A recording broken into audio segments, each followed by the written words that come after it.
तो जम्बू कुमार की शादी हो गई है और जम्बू कुमार के सामने 8 पत्नियां बैठी हुई, एक नहीं 8 पत्नियां बैठी हुई। अब जम्बू कुमार भी कुछ नहीं बोल रहे हैं और 8 पत्नियां भी कुछ भी नहीं बोल रही हैं। काफी देर हो जाती है, तब जम्बू कुमार सबसे पहले अपना मौन खोलते हैं। जम्बू कुमार ने कहा, बहनों, आप सब उदास क्यों दिखाई दे रहे हैं?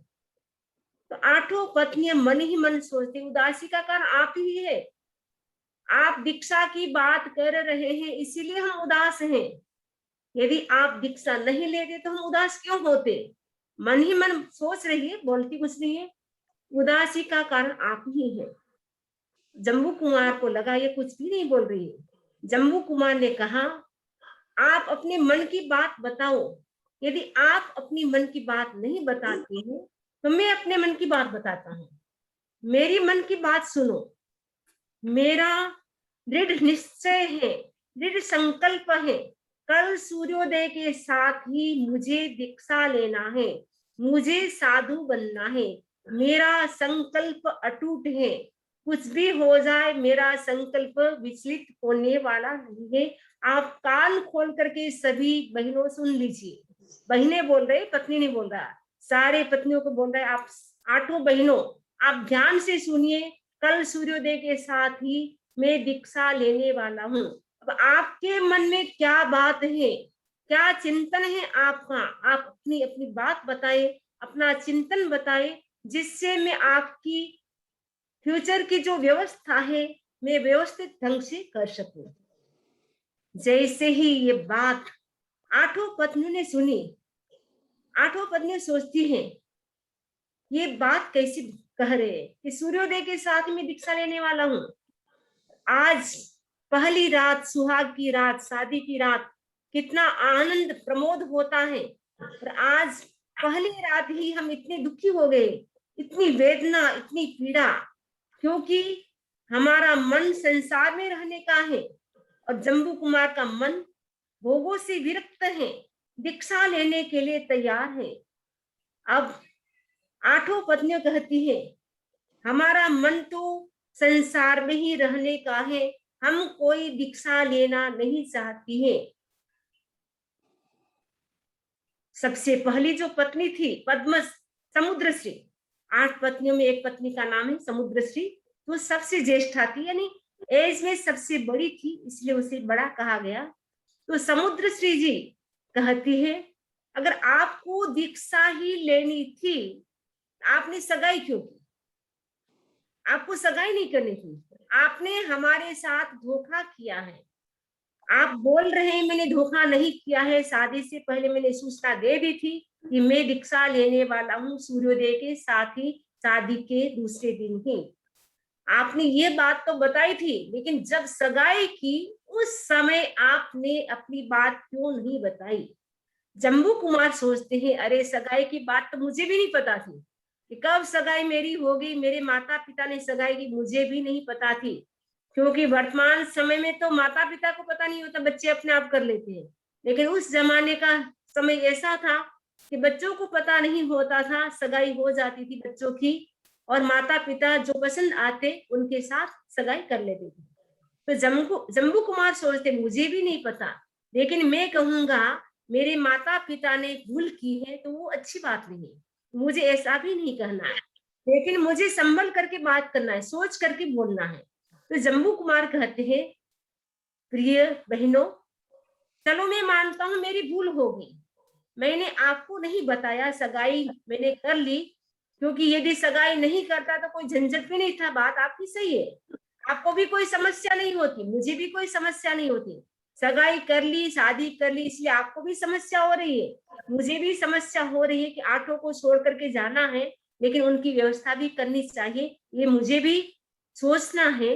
लेकिन मेरी भूल हो गई, मैं मानता हूँ, लेकिन भूल को भी तो स्वीकार किया जा सकता है। कहा जाता है, आपने गुजराती में कहे, मानस मात्र ने भूलनु पात्र, मानस मात्र ने भूलनु पात्र, जे मानस हो एनाથી भूल रही जाए। जो इंसान होता है उनसे ही भूल होती है, कोई देवी देवता मिस्टेक नहीं कर सकते हैं, लेकिन इंसान होता है वो भूल कर सकता है। लेकिन महान व्यक्ति कौन होता है? जो भूल को सुधार करके संभल जाता है।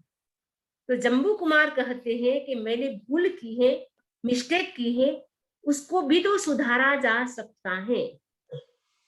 मैं अपनी बात बताना चाहता हूँ। एक स्थान पर एक मीटिंग हो रही थी, लगभग 100 पीपल थे उस मीटिंग में।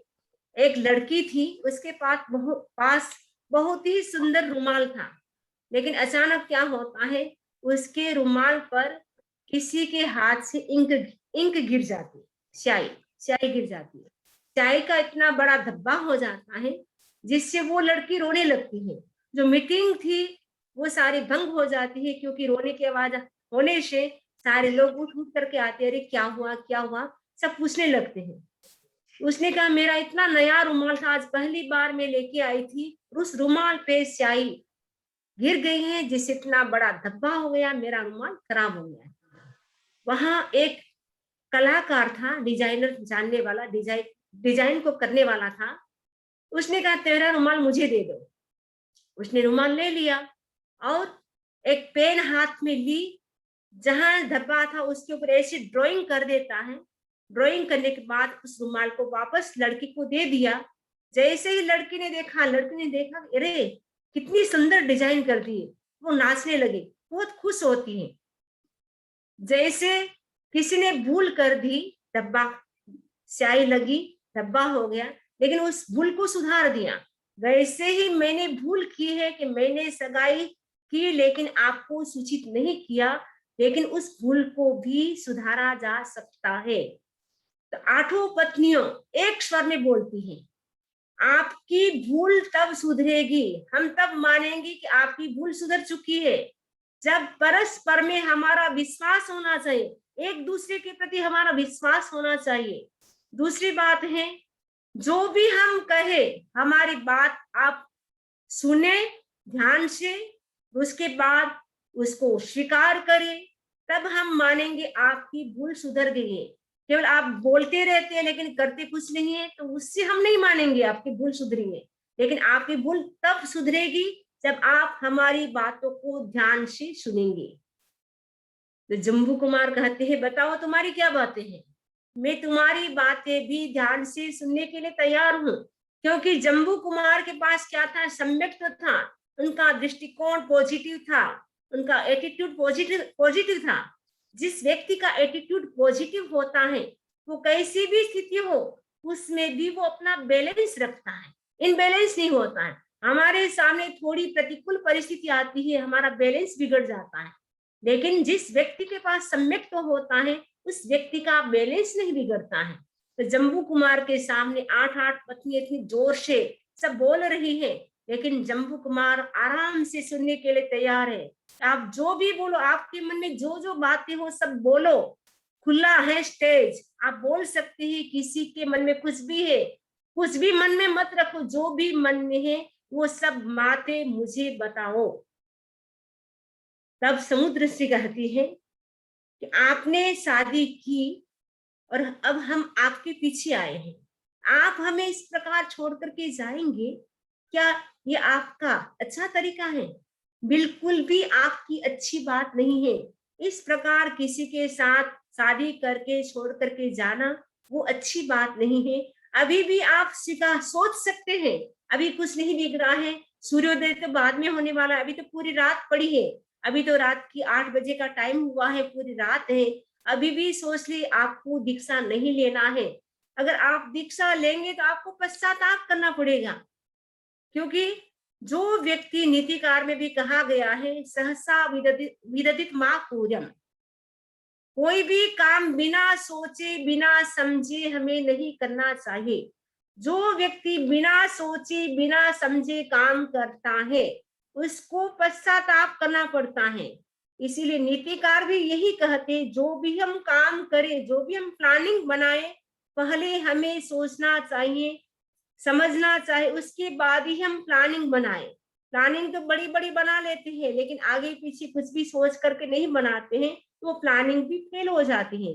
आपने प्लानिंग बनाई है साधु बनने की, लेकिन आपने अगर आगे पीछे कुछ नहीं सोचा, केवल मन में ही प्लानिंग बना ली और साधु बनने का विचार कर लिया।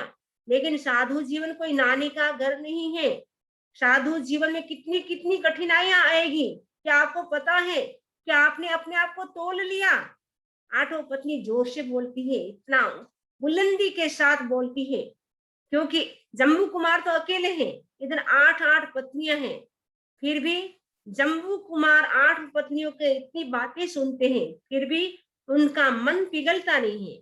यदि हमारे सामने कोई ऐसा प्रस्ताव रखे तो शायद हम पिघल सकते हैं, लेकिन जम्बू कुमार का वैराग्य इतना उत्कृष्ट कोटि का था, उनके सामने कुछ भी हो जाए, लेकिन वो अपने संकल्प से टस से मस होने वाले नहीं थे। तो समुद्र श्री जी कहती है कि अगर आप बिना सोचे समझे दीक्षा लेंगे तो आपको पश्चाताप करना पड़ेगा। आपको बाद में पश्चाताप करना पड़े, उससे अच्छा है कि आप पहले सोच ले। आपने मेघ कुमार का एग्जाम्पल सुना होगा। मेघ कुमार जिस दिन दीक्षा ले लेता है, रात्रि का सोने का क्रम सबसे लास्ट में आता है। उनका मन विचलित हो जाता है, घर जाने के लिए तैयार हो जाता है। कहीं ऐसा आपके साथ भी ना हो। आज सुधर्मा स्वामी आपके साथ इतनी अच्छी बातें करते हैं, साधु सारी अच्छी अच्छी बातें करते हैं, दीक्षा लेने के बाद आप सबसे छोटे हो जाएंगे, और छोटे के क्रम से दीक्षा में जो छोटे होते उस क्रम से सोने का क्रम भी आता है। तो छोटे होते वो सबसे लास्ट में सोते हैं। आपका क्रम भी ऐसा ही आएगा जैसे मेघ कुमार का आया था। पूरी रात उनको ठोकरें खानी पड़ी, क्योंकि पूरी रात साधु आते रहे जाते रहे बाथरूम परखने के लिए, जिसके कारण पूरी रात नींद नहीं आई। और उनको ऐसा लगा नरक जैसी वेदना है, क्योंकि कोई सिर पे ठोकर लगा रहा है, कोई पैर पे ठोकर लगा रहा है, कोई पेट पे ठोकर लगा रहा है, कोई ऊपर से जा रहा है।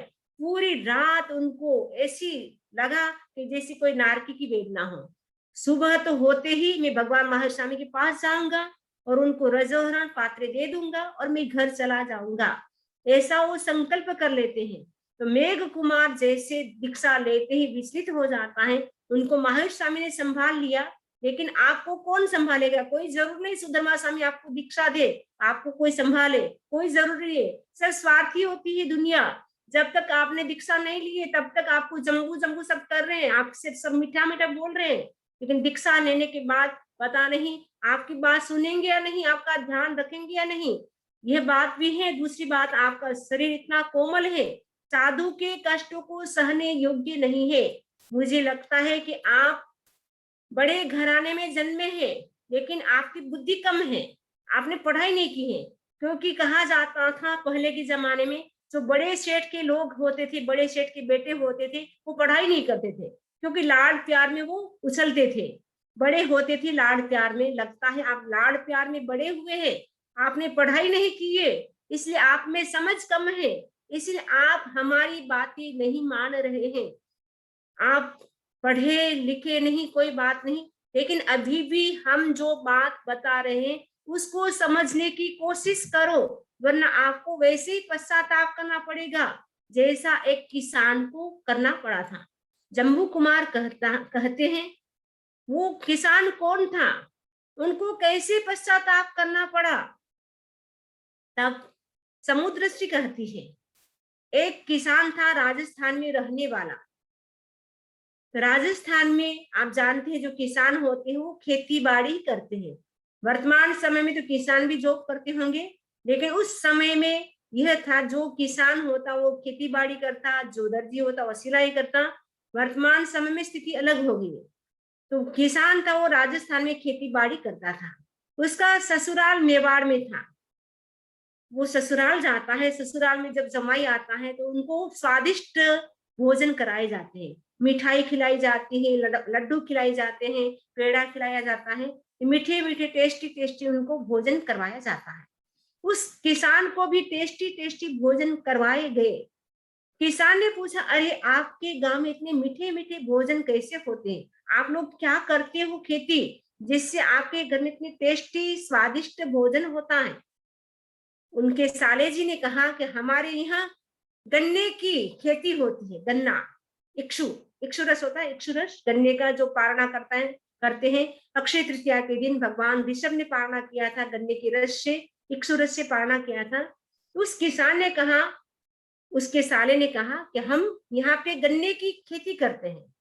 तो गन्ने की खेती में क्या होता है, गन्ना जो होता है वो बहुत मीठा होता है, उससे चीनी भी बनती है, गुड़ भी बनता है। जब चीनी बन जाती है, गुड़ बन जाता है, उसको हम मिठाई बना लेते हैं, और मिठाई बन जाती तो बहुत मीठी लगती है, टेस्टी लगती है।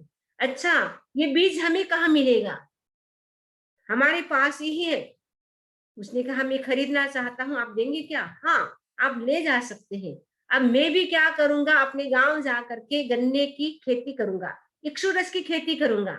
अब जैसे ही वो घर आता है किसान, और किसान ने अपने परिवार वालों से कहा, आज मैं बहुत ही नई बात खोज करके ले आया हूँ, एक सीक्रेट है मेरे पास, टेस्टी टेस्टी भोजन करने का, मीठा मीठा मालपुआ खाने का, मीठा मीठा भोजन करने का ऐसा बीज मैं लेकर के आया हूँ। वो बीज जब खेती में डालेंगे, जब खेती होगी, उसके बाद हम प्रतिदिन टेस्टी टेस्टी भोजन कर सकते हैं, ऐसा बीज हमारे पास है।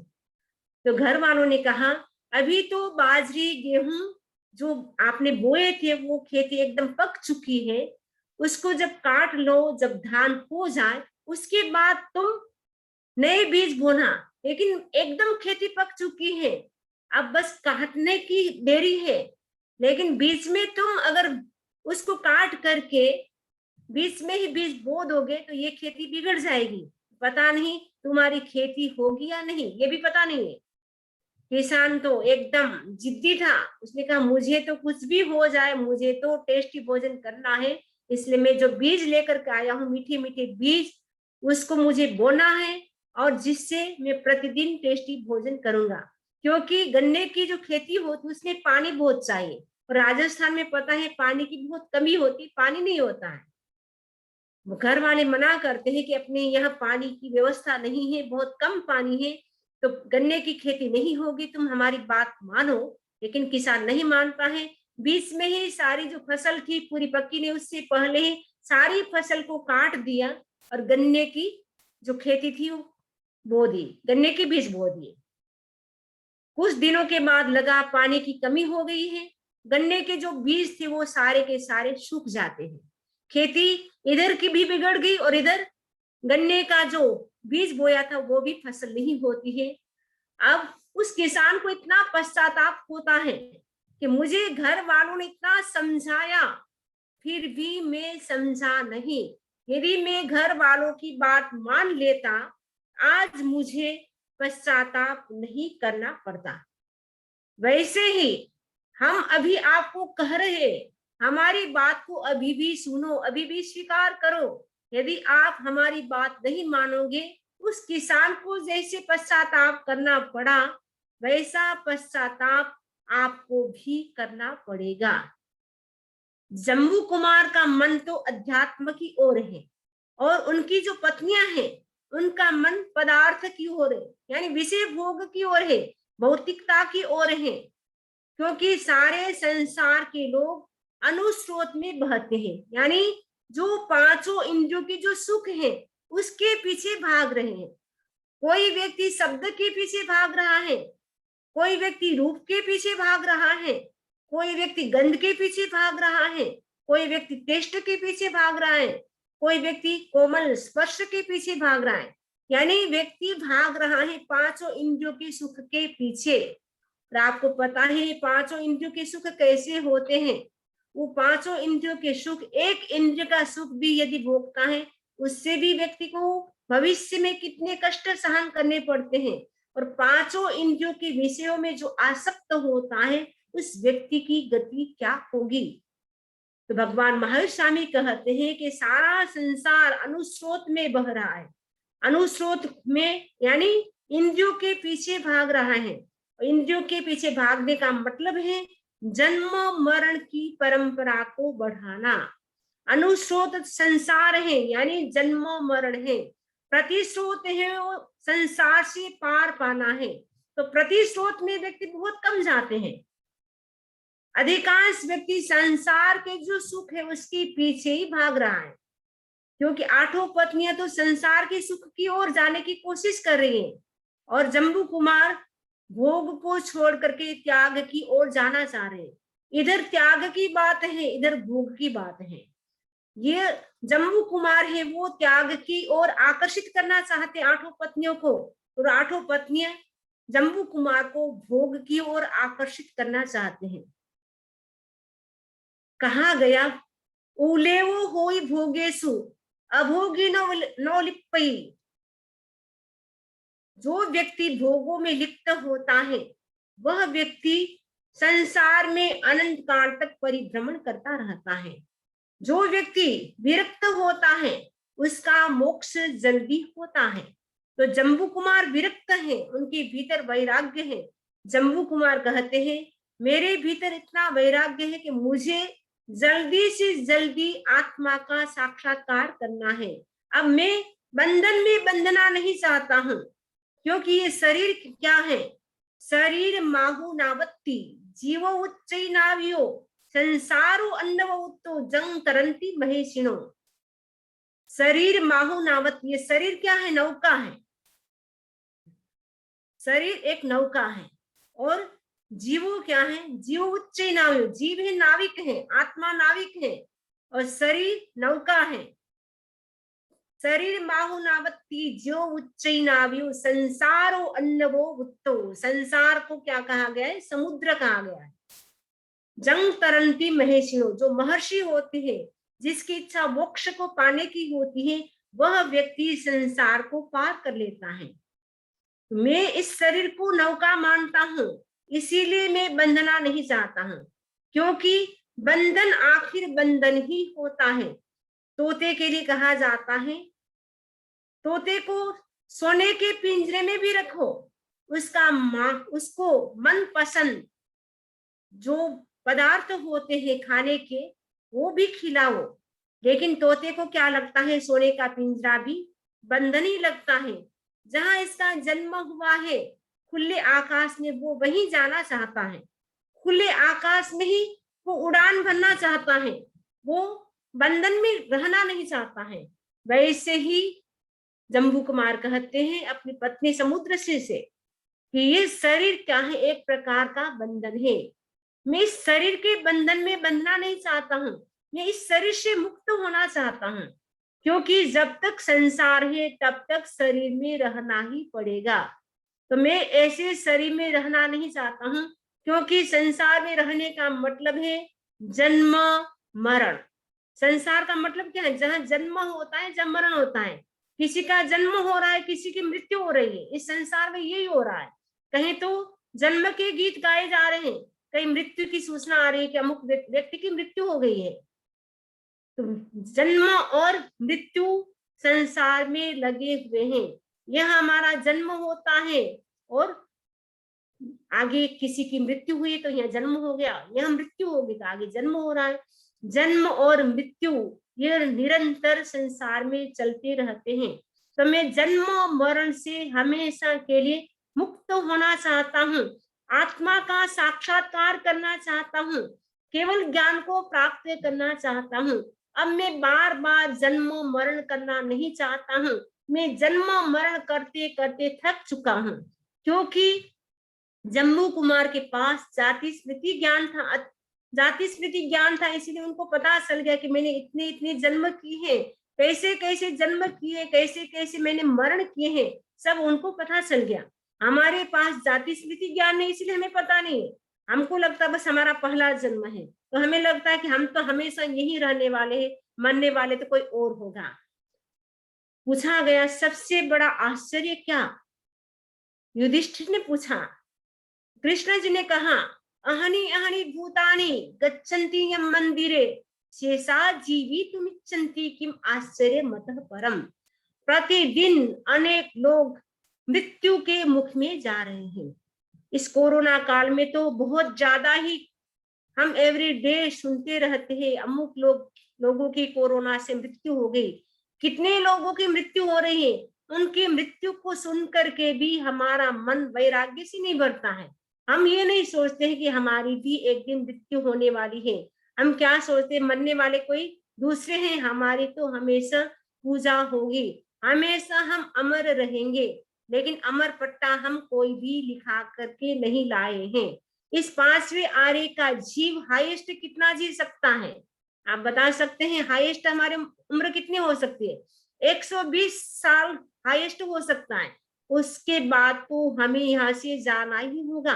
अवसर पीढ़ी काल का जब पहला आ रहा था, तब उनकी उम्र बहुत लंबी थी, 3 पल्योपम की उम्र थी। 3 पल्योपम मतलब बहुत बड़ी उम्र, करोड़ों अरबों वर्ष से भी ज्यादा। भगवान ऋषभ की उम्र भी 84 लाख पूर्व की थी। और मरुदेवी माता की कितनी उम्र थी पता है? 1 करोड़ पूर्व वर्ष की थी।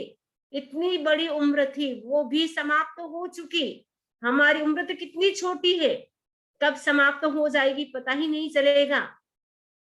तो जम्बू कुमार कहते हैं, ये संसार क्या है जहां जन्म और मरण निरंतर होता रहता है। अब में संसार के जो दुख है, जन्म मरण मृत्यु का जो दुख है, जन्म का दुख, जन्म दुखम जरा दुखम रोगाय मरणाय हो दुखो संसारो जत की संति जंतो। जहां जन्म का दुख है, जहां रोग का दुख है, संसार का मतलब कहाँ क्या है? जहाँ जन्म है, जन्म होगा तो उसके बाद शरीर मिलेगा, तो शरीर में कोई न कोई रोग लगा रहता है। बहुत कम व्यक्ति होंगे जो बिना मेडिसिन वो अपना जीवन चलाते हो, कोई न कोई दवा चलती है।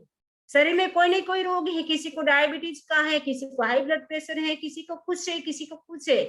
कोई भी व्यक्ति ऐसा नहीं कहेगा हम पूर्ण रूप से स्वस्थ है, हेल्थी है, हैप्पी है। बहुत कम लोग होंगे हेल्दी और हैप्पी। तो जम्बू कुमार कहते हैं, मुझे ऐसे सुख को प्राप्त करना है जहां दुख न हो, ऐसे सुख को प्राप्त करना है। क्योंकि जम्बू कुमार की पत्नी कहते, आप तो मूर्खतापूर्ण बात करते हैं, क्योंकि आपके पास तो सारी फैसिलिटी है, क्योंकि आपका परिवार भी संपन्न है, हमारा परिवार भी संपन्न है, किसी भी प्रकार की कमी नहीं है, सब कुछ फैसिलिटी है। तपस्या कौन करता है? जिसको सब कुछ चाहिए, धन वैभव चाहिए, वह व्यक्ति तपस्या का जीवन जीता है। उनको तपस्या करने की जरूरत है, उनको साधु जीवन की जरूरत है। आपको साधु जीवन की कहाँ जरूरत है? आपको तो सब कुछ प्राप्त है, और 8 अप्सरा जैसी हम पत्नियां हैं, और घर में इतना धन वैभव सब कुछ प्राप्त है, फिर आप फालतू ही तपस्या का जीवन, साधु का जीवन जीना क्यों चाहते हो? जो प्राप्त है उसका भोग करो, जो प्राप्त नहीं है उसके पीछे आप क्यों भाग रहे? तो जम्बू कुमार कहते हैं, मैं ऐसे सुखों की बात नहीं करता हूँ, मैं भौतिक सुखों की बात नहीं करता हूँ, क्योंकि ऐसे सुख जहां दुख हो वो सुख मुझे नहीं चाहिए। ये संसार के सुख है, एक बार सुख लगते हैं, लेकिन सुख के पीछे क्या है? दुख जुड़ा हुआ है। एक बार हमें सुख लगता है, लेकिन बाद में दुख लगता है। जैसे खुजली का जो रोगी होता है, जब खुजली आती है कितनी मीठी मीठी लगती है, लेकिन बाद में उसको क्या होता है? बड़ा कष्ट होता है, बड़ा जलन होता है। वैसे ही संसार के सुख जब भोगते हैं, व्यक्ति को बड़े मीठे लगते हैं, अच्छे लगते हैं, लेकिन उसका परिणाम क्या होता है? अच्छा नहीं होता है। कहा गया उत्तरानंद सूत्र में, जहां किंपाक फलानाम परिणामो न सुंदरो एवं भुत्तान भोगाणाम परिणामो न सुंदरो। जैसे किंपाक फल होता है, दिखने में बड़ा सुंदर होता है, खाने में भी बड़ा मधुर होता है, लेकिन उसका रिजल्ट क्या होता है? खाने के बाद व्यक्ति की मृत्यु हो जाती है, वो जीवित नहीं रह सकता है। किंपाक फल ऐसा होता है, दिखने में सुंदर होता है, व्यक्ति उसके प्रति ललचा जाता है कि ये किंपाक फल इतना अच्छा है, खाने का मन ललचा जाता है, लेकिन वो अपने मन को वश में नहीं कर पाता है, जिसके कारण वो खा लेता है। उसका रिजल्ट वही होता है, आखिर में उसका विनाश होता है। वैसे ही जम्बू कुमार कहते हैं, ये जो पांचों इंद्रियों के सुखों की बात आप बता रहे हैं, ये पांचों इंद्रियों के सुख एक बार हमें लगता है सुख होगा, लेकिन बाद में उसका रिजल्ट दुख का ही होता है। मैं ऐसे सुखों को प्राप्त करने की बात नहीं कर रहा हूँ, मैं स्वर्ग के सुखों को प्राप्त करना नहीं चाहता हूँ, क्योंकि स्वर्ग के सुख भी हमने अनंत बार भोगा है, एक बार नहीं अनंत बार भोगा है। क्योंकि स्वर्ग के सुख भी क्या है? उसकी भी लिमिटेशन है, वो भी एक अवधि के पश्चात समाप्त हो जाते हैं। यद्यपि मनुष्य के आगे देवता का आयुष्य बहुत लंबा है, हाईएस्ट देवता की स्थिति होती है 33 सागरोपम की, बहुत लंबा पीरियड है देवता की उम्र का, बड़े सुख होते हैं वहां पे, लेकिन एक अवधि के पश्चात वे सुख भी समाप्त हो जाते हैं। देवता यदि भौतिक सुखों में आसक्त हो जाते हैं वहां पे, तो उनकी मृत्यु हो करके वो मर करके कहाँ जन्म लेते हैं? पृथ्वी काय, अपकाय, वनस्पति काय में भी वो जन्म ले सकते हैं। तिरंज भी बन सकते हैं, डोगी भी बन सकते हैं, फीस भी बन सकते हैं, कुछ भी बन सकते हैं। यदि वहां स्वर्ग के सुखों के प्रति यदि उनका अटैचमेंट रह गया तो जो सम्यक देव होते हो तो मनुष्य जन्म की इच्छा करते हैं, कब हमें मनुष्य जन्म मिले, कब हम धर्म ध्यान करें। लेकिन जो मिथ्यात्व देव होते हैं वो भौतिक सुखों में ही रचे पचे रहते हैं, उसी में वो रहते, भोग विलास में रहते हैं। परिणाम क्या होता है? मर करके वो एक इंद्रिय बन जाते हैं, प्लांट बन जाते हैं, डायमंड बन जाते हैं। जो कहा जाता है इतने अपने आभूषण होते पहने हुए, उनके प्रति भी उनका इतना अटैचमेंट होता है। कुछ कुछ देवता तो अपने आभूषण में ही उत्पन्न हो जाते हैं, क्योंकि उनके कुंडल होते हैं, उनके डायमंड के ऐसे पहने हुए होते हैं आभूषण, उनमें ही उत्पन्न हो जाते हैं। क्योंकि देवता की जो आयुष्य होती है वो 6 महीना पहले पता चल जाता है कि अब मुझे कहाँ जाना है। तो देवता क्या है, एकदम पश्चाताप करते हैं। देवता कितने सुख थे, अब हमें छोड़ करके ऐसे ऐसे स्थानों में जाना पड़ेगा जहाँ निरंतर कष्ट ही कष्ट है। तो बड़े रोते हैं, बड़ा आर्त ध्यान करते हैं, लेकिन भोग विलास का जीवन जिया, कुछ नहीं किया। अंत में उनको पश्चाताप होता है। अगर हम स्वाध्याय करते, भोगों के प्रति आसक्त न होते, आज हमारी दुर्गति नहीं होती। देवता लोग जो होते उनको भी पश्चाताप होता है। तो मनुष्य जीवन मिला है, जम्बू कुमार कहते हैं कि पत्नियों से कह रहे हैं कि हमें तो ये मनुष्य जीवन मिला है। तो ये एक मनुष्य जीवन एक ऐसा है कि यहाँ से हम मोक्ष जा सकते हैं। बाकी कोई ऐसा जीवन नहीं जिसमें हम मोक्ष को प्राप्त कर सके। साधु जीवन केवल मनुष्य जन्म से प्राप्त कर सकते, मनुष्य ही साधु बन सकता है। आज तक आपने सुना कोई देवता साधु बना? नहीं सुना ने आपने, कोई देवता साधु नहीं बना।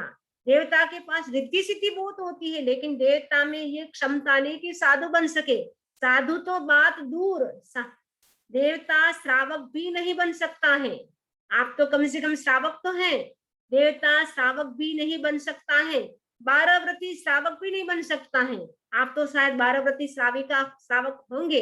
अगर नहीं हो तो आप कम से कम इस जीवन में साधु न बन सके तो कम से कम संकल्प करें कि हम 12 व्रती श्रावक श्राविका बनेंगे। और 12 व्रतों का अच्छी तरह से पालन करता है, उनकी गति वैमानिक देव की ही होती है। वो भवनपति नहीं बनेगा, व्यंतर जाति का देव भी नहीं बनेगा, ज्योतिष का देव भी नहीं बनेगा, वो वैमानिक ऊंचे देव बनेगा। तो ऊंचे देव जितने होते हैं उनका विषयों के प्रति उनका अटैचमेंट कम होता है, और परिणाम स्वरूप उनकी गति अच्छी होती है। तो मनुष्य कुल में आते हैं, और मनुष्य कुल में भी उनको सब प्रकार की फैसिलिटी मिलती है, लेकिन उनके प्रति वो अट्रैक्ट नहीं होते हैं और वो दीक्षा लेते हैं, फिर जल्दी से जल्दी वो सिद्ध बुद्ध मुक्त बनते हैं। तो जम्बू कुमार कहते हैं पत्नियों से कि हमें यह मनुष्य जीवन मिला है, तो ये मनुष्य जीवन भी कितना क्षण भंगुर है, जिससे पानी में बुलबुले उड़ते हैं और थोड़ी देर के बाद समाप्त हो जाते हैं। जैसे आकाश में बिजली चमकती है, एक बार बिजली चमकती है, दिखाई देती है, लेकिन दूसरे ही क्षण विलीन हो जाती है। वैसे ही हमारा ये मनुष्य जीवन पता नहीं कब किसका समाप्त हो जाए, कब किसकी मृत्यु हो जाए, पता नहीं है। इसलिए मैं गीत भी गाती हूँ, शायद सुनाया भी हो तो पता नहीं, वापस सुन लेंगे। हम खड़े मौत की लाइन में, कब किसका नंबर आ जाए। हम रचा अमरता की मेहंदी, मृत्युंजय बनना भूल गए। सूरज का उगना याद रहा, पर दिन का ढलना भूल गए। जम्बू कुमार अपनी पत्नियों से कह रहे हैं, ये मनुष्य जीवन हमें मिला है, तो मनुष्य जीवन में हम कुछ कर ले, क्योंकि हम सब मृत्यु की लाइन में खड़े हैं, पता नहीं कब किसकी मृत्यु हो जाएगी। इसलिए मनुष्य जीवन मिला है, उसमें हम 12 व्रती श्रावक बने वो अच्छी बात है, लेकिन उससे आगे हमें आत्म साक्षात्कार करना है, केवल ज्ञान की प्राप्ति करना है, तो केवल ज्ञान की प्राप्ति श्रावक में नहीं हो सकती है, उसके लिए हमें साधु जीवन स्वीकार करना होगा। तो पत्नियों को समझा रहे हैं कि हम सभी साधु बने, सूर्योदय होते ही मेरा जो संकल्प है आप मुझे साथ दे, और केवल साथ ही नहीं मेरे साथ चले। ऐसी बातें जम्बू कुमार अपनी पत्नियों से बता रहे हैं। आगे एक एक पत्नियों को समझाएंगे। अभी समुद्र श्री को बता रहे हैं। अब समुद्र श्री को थोड़ा थोड़ा मन में हो रहा है, जम्बू कुमार की बातें थोड़ी अच्छी लगने लगी हैं। समुद्र श्री जो है, जम्बू कुमार की जो बातें थी उनके प्रति वो आकर्षित हो रही है, उनकी बातें अच्छी लग रही हैं, और समुद्र श्री के मन में भी वैराग्य की भावना जागृत हो चुकी है। अब आगे जो 7 पत्नी और हैं, वो 7 पत्नियां जम्बू कुमार को कैसे समझाएगी या जम्बू कुमार उनको कैसे समझाएंगे, उसका हम आगे सुनेंगे विवेचन। समणी जी पधार चुके हैं, अब हम समणी जी को सुनेंगे। तो मेरा निवेदन आदरणीय समणी जी से मंगल